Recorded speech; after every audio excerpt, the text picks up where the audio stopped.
Guys ये साल इतना अनप्रेडिक्टेबल रहा है, इतना अनएक्सपेक्टेड रहा है कि पूछो मत। किन किन का कॉलैब हमने देख लिया जिनके बारे में कभी सपने में भी नहीं सोचा था, उन लोगों का कॉलैब हो गया। जॉनी सिंसन, रणवीर सिंह एक ही साथ एक ही एड में, कभी सोचा था? एक अलग अलग कपड़े पहनने का शौकीन तो एक छोड़ो, विवाद हो जाएगा। बिल गेट्स रात को की चाय की टपरी पे चाय पी रहा है, कभी सोचा था? सलमान खान, शाहरुख खान, आमिर खान तीनों एक साथ एक स्टेज पे एक ही सॉन्ग पे डांस कर रहे हैं, कभी सोचा था? खैर उन लोगों को इतना शॉकिंग लगा नहीं, लेकिन उन लोगों ने बोला आप अफोर्ड कर सको तो ऑफर कर दो बेटा, चड्डी बनियान बिक जाएगी तीनों को साइन करते करते। लेकिन गाइस छपरी और लेजेंड को एक साथ पी डाउन करते हुए देख मुझे ऐसा लगा मैंने अपने आप को 2018-19 में धोखा दिया है। काश मैं भी उस वक्त छपरी बन जाता। 80,000 के शूज है, 80,000 के, तेरा घर जाएगा इसमें, तेरा घर इसमें चले जाएगा पूरा, शूज देख। अब साला मैं ये सोचता हूँ कि ये साल इतना अनप्रेडिक्टेबल रह ही चुका है तो लग गया तो एक खतरनाक चीज और हो जाए। सबसे क्रेजीएस्ट चीज, रोल्स रॉय और नैनो का भरत मिलाप हो जाए। नहीं, मेरी ऐसी कोई पर्सनल इच्छा है नहीं, लेकिन जहां इतना सब कुछ देख लिया है तो लग गया तो एक और चीज देख लेते हैं। सच बता रहा हूँ गाइस, अगर ये चीज हो गई ना, ये दोनों साथ आ गए ना, तो इस साल को हिस्ट्री ऑफ बुक्स में लिखा जाएगा, वो भी गोल्डन वर्ड से। आप लोगों को तो पता ही होगा, पिछले कुछ दिनों से नहीं, कुछ नहीं, बहुत टाइम से इनकी बीफ चली रही है, लेकिन ये साला एक दूसरे को कुछ मुंह पे आके बोलते ही नहीं है, बस सिर्फ पॉडकास्टों में बात किए जा रहे हैं पीठ पीछे। मैं बता रहा हूँ ऐसे मजा नहीं आने वाला। या तो ये दोनों एक दूसरे पे एकदम परफेक्ट डिश निकाले एक दूसरे का नाम लेके, या तो फिर से दोनों साथ हो जाए, क्योंकि जो भी होगा देखने लायक होगा, मजा दोनों में आने वाला है। फिलहाल बात करते हैं हनी पाजी के लेटेस्ट इंटरव्यू के बारे में, जहां उन्होंने बादशाह को ट्रोल करने के साथ साथ अपने फैंस को लेकर बहुत ही बड़े खुलासे किए हैं, जिसको सुनने से आपके पैरों के नीचे की जमीन खिसक जाएगी। खुलासे जैसे कि ब्लू है पानी पानी आज तक का उनका सबसे वर्स्ट सॉन्ग है। The most stupid song I ever written in my life is blue है पानी पानी। ये कोई गाना है? आज ब्लू है पानी पानी और दिन भी सानी सानी, ये कोई गाना है? ये क्या गाना, बकवास है तो। नहीं मतलब हम क्या गधे थे जो इस गाने पे नाचते थे? हनी पाजी बादशाह का गुस्सा है, बादशाह पे निकालो, बादशाह को ट्रोल करो, हमें क्यों ट्रोल कर रहे हो? हमें थोड़ी पता था कि ये गाना अच्छा है, ये गाना बुरा है, ना ही हम कुछ देखते थे, बस हनी पाजी का न्यू सॉन्ग आया, बजा दो लूप पे। वो कहते हैं ना, इंसान को अपनी गलतियों का रियलाइजेशन वक्त रहते हो जाना चाहिए, बस तो हनी पाजी को भी वही हुआ है। हनी पाजी पूरी म्यूजिक इंडस्ट्री के एकदम ऑनेस्ट सिंगर है, बस यही बात नहीं मान रहे कि बादशाह भाई भी माफिया मुंडीर का हिस्सा थे। और लोग पता ही नहीं सर पे बिठा रहे थे। मैं आज मेरा लुक बैक इसलिए मेरे को परफॉर्म करना पड़ता है, मैं हंसता हूँ अपने ऊपर कि सारे अभी भी पागल है नाच रहे अभी भी। हनी पाजी, जब आपका रोल्स रॉयस और नैनो वाला डायलॉग अब तक चल सकता है, चल चल के इतना चला है कि अब भी हर गली का चौथा बच्चा जब भी बंद नैनो को देखता है तो बादशाह को याद करता है। तो आपके गानों की तो क्या ही बात करें। हाँ, अगर इससे आपको हम पागल लगते हैं तो पागल ही चाहिए, हम हनी सिंह के पागल फैंस हैं। मैं पागल हूँ।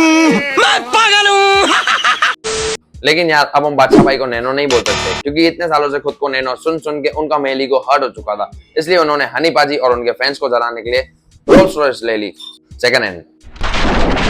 क्या बादशाह थे माफिया मुंडीर में? नो, बादशाह साहब एक बहुत बड़े अफसर के बेटे हैं और उनके पिताजी ने मुझे पैसे दिए थे कि मैं उनकी इंग्लिश एल्बम का म्यूजिक करूं।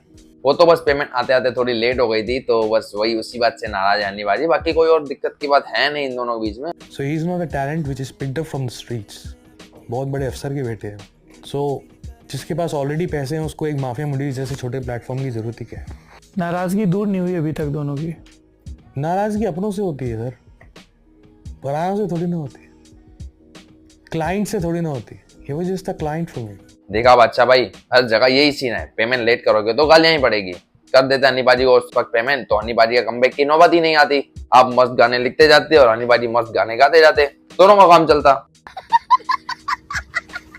ये सब सिंगर लोगों का ऐसा ही होता है, एक दूसरे के ऊपर डिपेंडेंट ही होते हैं। भले ही वो पब्लिकली आके बोले कि हम इंडिपेंडेंट आर्टिस्ट हैं, लेकिन नहीं, अंदर ही अंदर वो एक दूसरे से मिले होते हैं, स्क्रिप्टेड डिश निकालते हैं। तो मेरा कोरियोग्राफर और एक डांसर मेरे रूम में आ गए। मैंने शराब पीती, एक बोतल शुरू हुई, 1.5 बोतल खत्म हुई, मैंने लैपटॉप खोल लिया, मैंने बीट बनानी शुरू कर दी।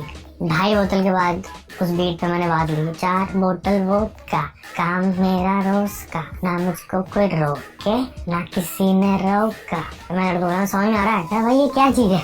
ये है कुछ, ये कुछ है। जब पूरी 4 बोतल खत्म हुई तो मैंने एक डिसीजन लिया, मैं कहा इसको मैं पता कैसे गाऊंगा, मैं कहा इसको बच्चे की एक्सेंट में गाऊं। मैं रहूं सारी रात इन डब्बा दारू पीने लगाता। हनी पाजी भी डिपेंडेंट आर्टिस्ट है, लेकिन उनमें एक अच्छी बात है कि वो दारू पे डिपेंडेंट है। उन्होंने सारे गाने पी के लिखे हैं। हनी पाजी सच्चे महीने में रियल आइडल है यूथ के लिए। जिन चीजों की वजह से उनका करियर 2013-14 में बर्बाद हुआ था, चरस गांजों की वजह से, वो यूथ को साफ साफ मना करते हैं कि इनका सेवन ना करें। लेकिन बहनों और भाइयों, तुम सारे मेरे छोटे बहन भाइयों, ये गांजा गुंजा मत फूका करो भाई।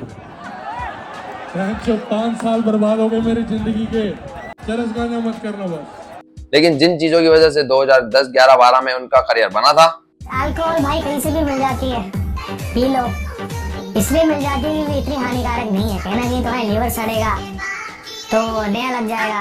अरे भाई साहब इतना आसान नहीं है, ये मत कहिए लीवर नया लग जाएगा, alcohol is alright, it's fine. अब ये सब हनी पाजी का इंटरव्यू सुनने के बाद बादशाह भाई का भी रिप्लाई आया। जो हुआ था वो 10-12 साल पहले हुआ था यार। 10-12 साल में तो मुझे प्रॉपर्टी ऑफ डिस्प्यूट सॉल्व हो जाते हैं। तो ये तो एक खुद ही एक मेंटल मैंने वो बना रखा है, हो गया जो हो गया। I think he is also human. उस टाइम बंदा इवॉल्व होता है, हर दिन, हर साल, हर हफ्ते इवॉल्व होता है। उस टाइम पे जो चीज़ें हुई थी, लेट देम नॉट डिक्टेट मी और my actions today, that will be so foolish.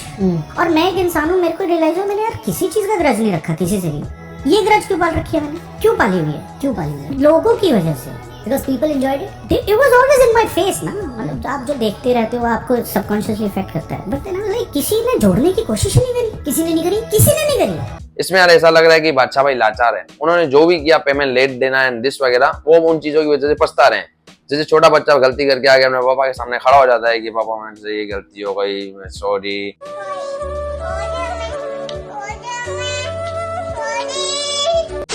बस सेम उसी तरह बादशाह भाई का फेस बहुत ही भोला और लाचार लग रहा है।